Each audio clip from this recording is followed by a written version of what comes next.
En fait, au niveau du féminine, on considère, en tout cas notre vision des choses, c'est de se dire que les violences conjugales, elles arrivent à un moment donné, pas de manière comme ça étonnante. Elles sont vraiment ancrées dans une société qui pour nous est encore assez patriarcale. Et donc j'ai un exemple un peu concret là-dessus, c'est que les petites filles, quand elles grandissent, on leur raconte des histoires de princesses. Et donc voilà, on a toutes été un peu élevées là-dedans. Et ben voilà, La Belle au Bois dormant, Cendrillon, Blanche-Neige, elles sont toutes dans une situation désespérée. Et grâce à un bel homme sur son cheval blanc, elles vont être sauvées. Et on ne connaît pas la suite de l'histoire, mais on nous met dans une espèce de situation de dépendance en nous faisant croire que c'est par le mariage et par le couple et par un homme qu'on va pouvoir sortir d'une situation difficile. Ça a l'air anodin comme ça, mais c'est quand même toute une construction culturelle qui est vraiment un petit exemple, hein, parce qu'on en a plein des exemples, mais qui fait qu'à un moment donné, ben voilà, on dit que c'est un peu de l'air ambiant, quoi. C'est la culture autour qui s'installe, et donc faut pas s'étonner qu'on on soit comme ça. En général, les femmes sont dans des boulots qui sont plus de l'ordre de l'aide aux autres. On parle du care, plus en soutien. On demande aux petites filles d'être toujours assez sages, gentilles, polies. Elles peuvent pleurer, c'est pas grave. Enfin voilà. Et donc, et on élève plus les garçons dans une image de force, de pouvoir, déjà un peu de domination en fait, en se disant qu'ils peuvent avoir du poids sur les autres, ils doivent réussir, ils ne peuvent pas trop pleurer. Et voilà, après on peut essayer d'aller à contre-courant. Et ça c'est vraiment intéressant, mais c'est pas toujours facile parce que y a quand même tous ces clichés qui ressortent au travers des jeux, du rose, du bleu. Voilà, ça c'est un peu l'idée sous-jacente, en tout cas pour nous. Et on se dit que c'est vraiment un terrain fertile en fait aux violences conjugales. Et quand on en parle aux personnes qu'on rencontre, qui ont été victimes, mais ça leur parle très fort ce genre de choses, en se disant bah oui. C'est vraiment structurel, quoi. C'est vraiment une éducation qui a fait qu'à un moment donné, on a essayé de comprendre son conjoint, de s'adapter à ses besoins, d'être toujours à l'écoute. Et de l'autre côté, il y a eu des prises de pouvoir, quoi. Voilà, donc ça c'était un peu l'idée qui a eu lieu pendant le séminaire. Donc c'était vraiment montrer comment on a fait un petit jeu ludique, comment au travers des adjectifs qui caractérisent les hommes et les femmes, on pouvait déjà montrer comment des mots symbolisaient le pouvoir, et puis du côté des femmes c'était des questions de soumission. Et on se rend compte... par exemple, quand on voit que les femmes ont du mal à accéder à des postes à responsabilité, ça fait partie aussi de ce schéma-là, en fait.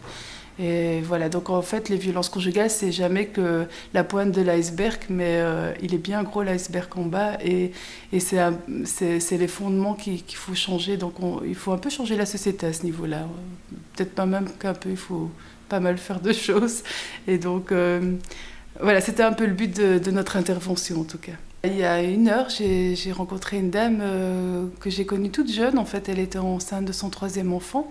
Et c'est vraiment quelqu'un, en la revoyant comme ça 8 ans après, qui a fait une route d'autonomie vraiment impressionnante. Par exemple, elle n'osait pas venir à Charleroi, elle habite un petit village, et elle avait vraiment beaucoup de craintes. Et en travaillant avec elle, petit à petit, on a notamment fait un film d'animation en fait avec elle.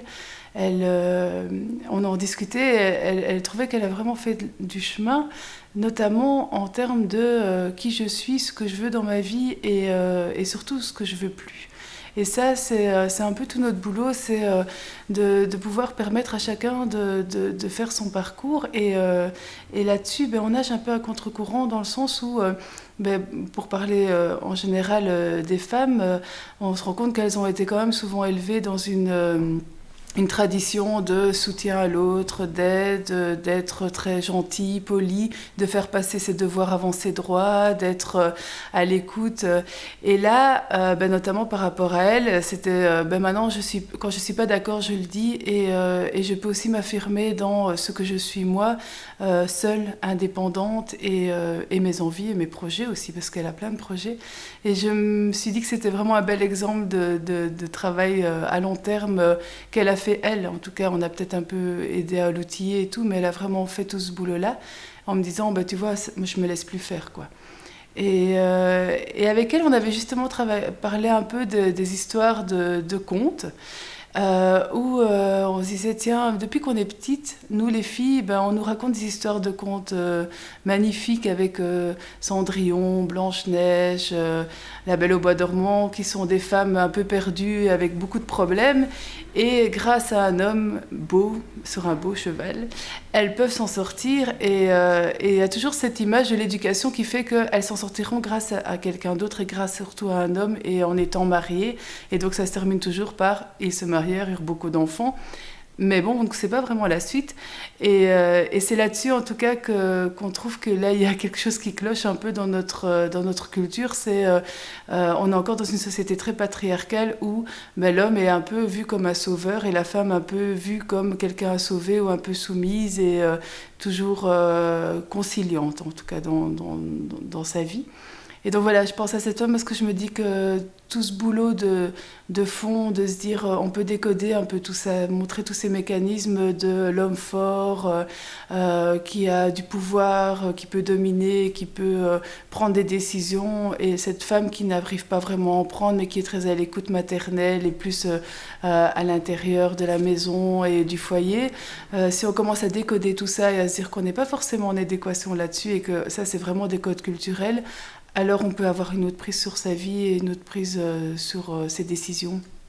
Et donc, par exemple, un des livres qui est catastrophique pour nous, c'est Mars et Vénus, qui est un ramassis de clichés et qui malheureusement a beaucoup de succès. Et c'est intéressant de démonter tous ces clichés-là.